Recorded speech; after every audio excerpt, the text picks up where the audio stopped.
What's up, guys? Swift here. I recently went over to KO Sports Talk and spent an hour talking with my boys, Kofi and Chuck, about the Chicago Bears draft class, offseason, and Justin Fields. A lot of good information came from that video. I'm going to put the link in the description below so you guys can go check out that full video, and I'll provide a couple of clips here to give you guys a taste of what you missed. If you haven't seen the video yet, go check it out. A lot of awesome Bears talk with these guys. I had a fun time. Let me know what you guys think, and until next time, bear down. You had these cornerbacks, you had all these other pieces that he got now, and look out, world. NFC North is ours to take. Watch out, Don Burr. yeah, exactly, man. We got some people coming in. CC, he's saying, "What's up, Swifty?" To the God.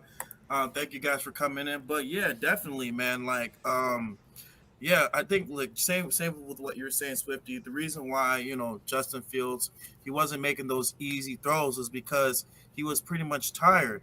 And not only that, a lot of his receivers they weren't getting open. They weren't getting enough separation to make sure that Justin Fields is able to make sure he can be able to trust his teammates in order to make those throws.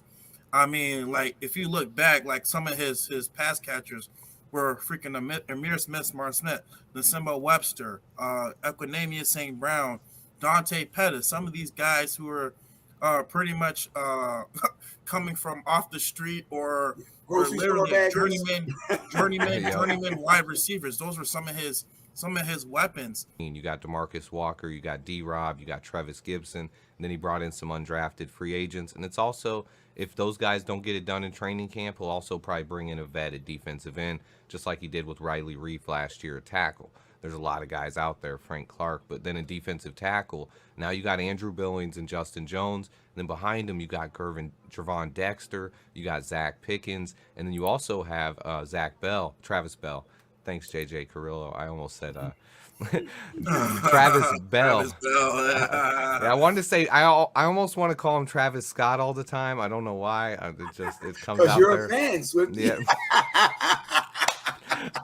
But I mean, that depth on the roster, that's what it's about. I mean, that's what we were missing last year. That's what we've been missing a lot throughout the years, is even when we had Khalil Mack and those guys, when we lose a starter, think back to even when we had Tommy Harris. We lose a starter, we don't have anyone there behind him to get the job done. And you're not going to have guys as talented, but you want guys that offer traits and upside that can get the job done if they have to.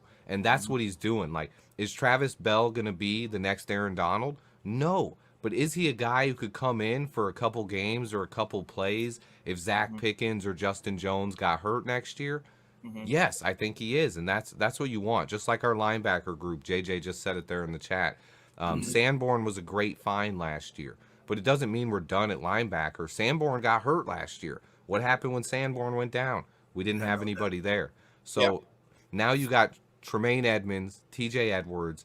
Jack Sanborn is that guy who's our third starter, but in Eberflus's defense, that third starter is also responsible for learning the other two positions. So if TJ or Tremaine gets hurt, Sanborn slides in. We got more depth behind him with Noah Sewell. Like, you got to love it. That's what we want. And you see it at cornerback too, at wide receiver. Like, if Mooney's not ready, Tyler Scott can step in. Yeah, you got to kill. That's what it's called. It's the Tyler Scott and the Travis Bell. That's what it is. Right. Yeah, there you go. You mix them two together. And too many guys, man. Swifty, if I can drop this in too, just my opinion on it, but I tend to think that the edge rusher position can be a little bit overstated in terms of a defensive scheme. I think everybody's looking at the big names, the brand names at the edge rusher position. They wanted Ryan Poles and Matt Eberflus to run out and grab all these big name guys at those positions.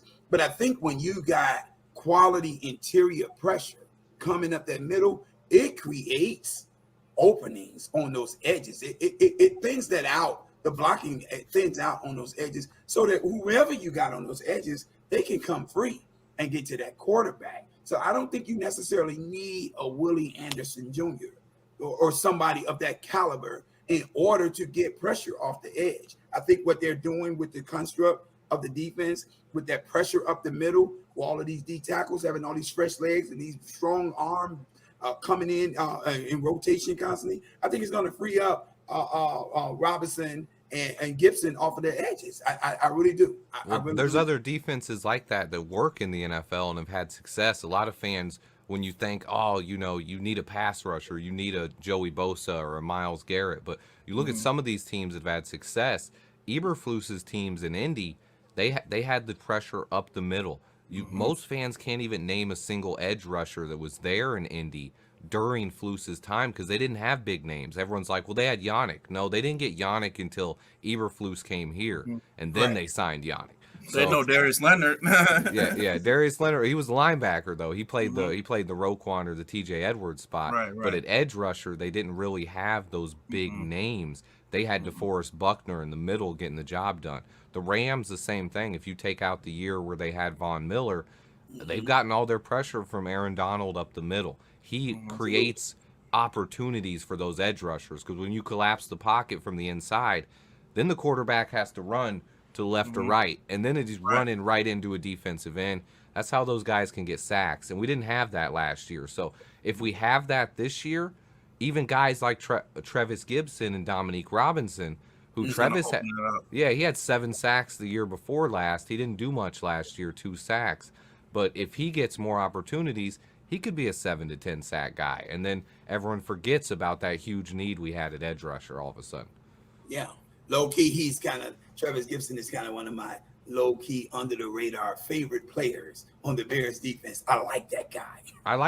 He started the season good last year. He had a sack and a half early in the year. And then after we traded Robert Quinn, we didn't have any pressure up the middle. Like he wasn't able to, he still got some pressures. He got close more than anyone else on our defense. Like he was pressuring quarterbacks, but when he's the only guy getting through the line, it's easier for the quarterback to just, hey, let me avoid this one guy. If you got other guys coming at you, it makes that harder. And we saw that a lot with Justin Fields. It's like, okay, Braxton's getting pushed in a little bit with his anchor over here, but we got a huge hole at right tackle and Musty's an open door right in front of me, so he's got to spin and juke 3 people, So that's what you want to create is more pressure. And I think Gervon Dexter and Zach Pickens are going to get that done a lot. I'm really high on both of those guys. And then you made reference to Braxton Jones, and that's a perfect segue here. Swifty, where do you evaluate him? Where is he in our process here? I love Braxton. I was high on him last year for a 5th round pick. I didn't expect him to come in and win the job day one, but when I watched his tape in May, after watching all of his Southern Utah tape, I was like, this guy is our left tackle of the future. I saw all the traits like the long arms, the athleticism, the quick footwork, powerful hands. Like he's a killer in the run game on the move. He graded out as one of the top 3 run blocking tackles in the entire league last year. So his only weakness was his anchor. Swifty in the house.